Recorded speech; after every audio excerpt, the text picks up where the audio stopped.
Nananatili pong peligroso ang Bulkang Mayon sa Albay. Ang mga inilikas na residente plano nang i-relocate. At live po mula sa Kamalig, Albay, nasa frontline ng balitang yan si Gio Robles. Gio, bago ko kumustahin yung ating mga kapatid na residente na inilikas mula sa permanent danger zone, kamusta muna ang aktibidad ng bulkan?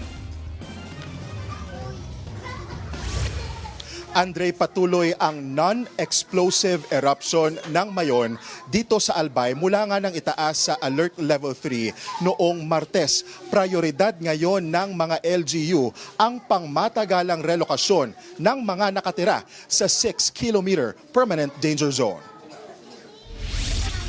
Nagliwanag sa dilim ang Mayon kagabi, bunsod ng pagbanaag ng lava na namuo sa bunganga nito.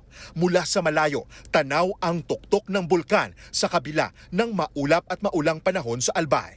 Sa mas malapitang kuha ng kamera, kita ang pagguho ng lava dome na sinundan ng pagbulusok ng uson o pyroclastic density current.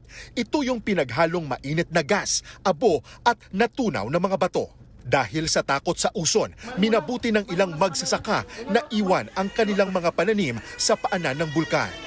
Kasi kung madatnan ka ng apoy na yung cauliflower, mabuti na dito.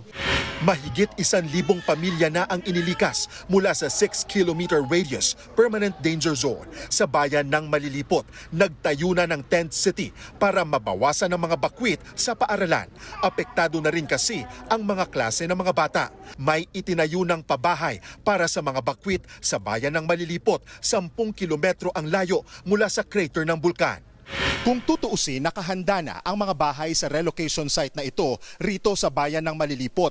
Pwede na okupahin ang 233 units ng mga pamilyang ililipat mula sa 6-kilometer danger zone ng Bulkang Mayon, pero may problema. Walang linya ng kuryente at tubig sa pabahay na ito ng gobyerno.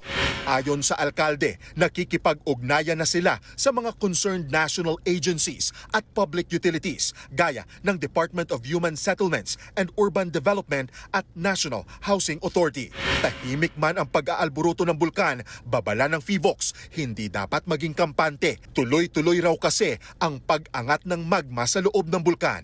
May nakita ring plume o singaw ang mga eksperto sa Mayon. Dulot daw yan ng mga pag-ulan. Yung tubig kasi, yung steaming natin, factor dyan is presence of water. So, pag may tubig ka, of course, nagkakaroon na tayo ng steaming. So, factor din yan sa mataas na plume natin na-observe. Andre, sa nakalipas na magdamag, nagkaroon ng 70 pyroclastic density currents na naitala sa dalisdis ng bulkan. Meron namang 150 rockfall events dahil sa pagguho ng namuong lava sa crater ng bulkan. Balik sa iyo, Andre.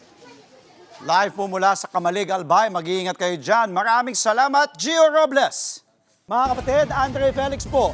Iba na ang may alam at may pakialam sa panahon ngayon.